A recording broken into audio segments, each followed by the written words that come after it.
ನಾವು ದೊಡ್ಡವರಾಗ್ತಾ ನಮಗೆ ಫ್ರೆಂಡ್ಸ್ ಕಮ್ಮಿ ಆಗ್ತದೆ ಅಂತ ಹೇಳ್ತಾರೆ. ಯಾಕೆ ಅಂತ ನಂಗೆ ಈಗ ಅರ್ಥ ಆಗ್ತದೆ.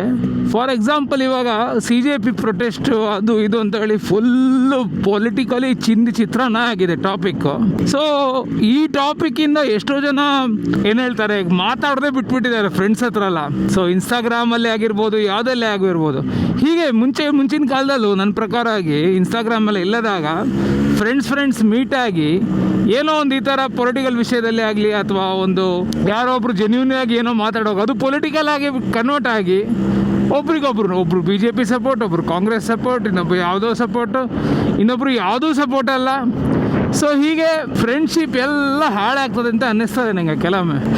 ಆದರೆ ಒಂದು ಮಾತ್ರ ನೆನ್ಪಿಟ್ಕೊಳ್ಳಿ, ನಿಮ್ಮ ಫ್ರೆಂಡ್ಶಿಪ್ಪಿಗೆ ಕಷ್ಟ ಬಂದರು ಅಥವಾ ನಿಮ್ಮ ಲೈಫಲ್ಲಿ ಕಷ್ಟ ಬಂದರು ಯಾವುದೇ ಪೊಲಿಟಿಕಲ್ ಪಾರ್ಟಿ ಬಂದು ನಿಮಗೆ ಹೆಲ್ಪ್ ಮಾಡಲ್ಲ. BJPನೂ ಇಲ್ಲ, ಕಾಂಗ್ರೆಸ್ಸು ಇಲ್ಲ, AAPನೂ ಇಲ್ಲ, JDS ಇಲ್ಲ. ನಿಮಗೆ ಲಾಸ್ ಅಷ್ಟೇ. No matter what government is there, ನಿಮಗೆ ದೊಡ್ಡದೇನು ಯೂಸ್ ಆಗಲ್ಲ. ಆ್ಯಕ್ಚುಲಿ ಹೇಳ್ತಿದ್ರೆ ಅಟ್ಲೀಸ್ಟ್ ನಮ್ಮಂಥ ಎಂಪ್ಲಾಯೀಸ್ ಅಥವಾ ನಮ್ಮಂಥ ಮನುಷ್ಯರು ಯಾರು ಜಾಬಿಗೆ ಹೋಗ್ತಾರೆ ಅವರಿಗೆಲ್ಲ ದೊಡ್ಡ ಏನು ತೊಂದರೆ ಇಲ್ಲ. ಆಸ್ ಪರ್ ದ ರೂಲ್ಸ್ ಏನೋ ಒಂದು ಮಾಡ್ಕೊಂಡು ಹೋಗ್ತಾ ಇರ್ತೇವೆ. ಮಿಡಲ್ ಕ್ಲಾಸ್ ಅವರು ಮಿಡಲಲ್ಲೇ ಬಾಕಿ ಯಾವಾಗ